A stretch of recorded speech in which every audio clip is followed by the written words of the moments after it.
melhor forma.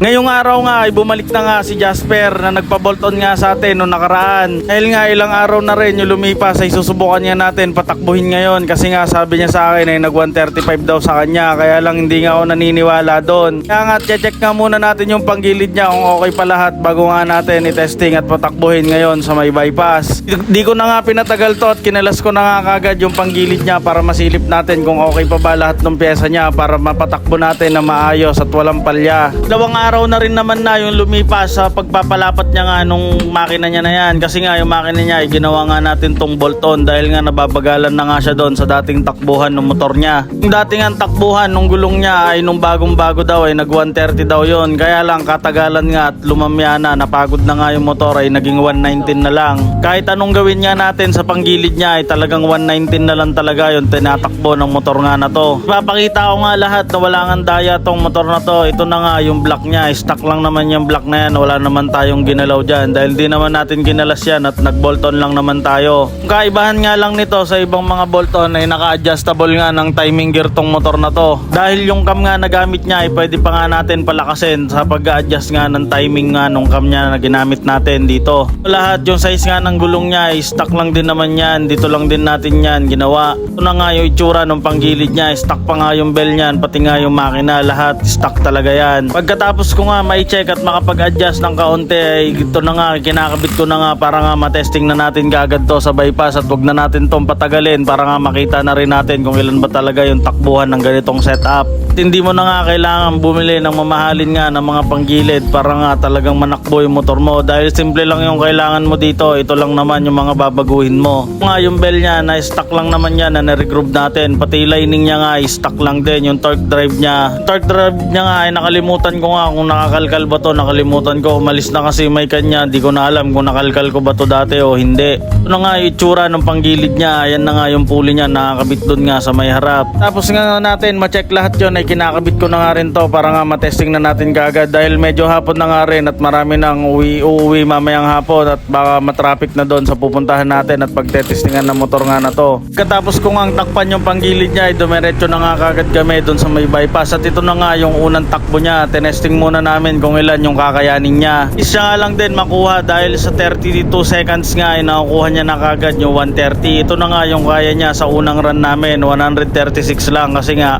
medyo malamig pa nga yung makina niya at hindi pa ganun nga kainit. At dahil parang kaya pa nga ng motor niya, itinesting nga ulit namin, pangalawang testing nga ulit. Si Jasper nga pala ay 58 kilos yan, siya nga ay nagdadrive ng motor niya para makita niya rin talaga kung ilan yung takbuhan ng motor niya. Dahil wala na nga masyadong dumadaan dito sa kalsada ay talagang nakuha niya na nga yung top speed niya. Ito na nga yung top speed niya talaga. Yung nakuha nga namin na top speed dito ay 137 lang, pero okay na nga yun para sa bolt-on, matulin na rin yun para sa kakaunting gastos. Malakas naman.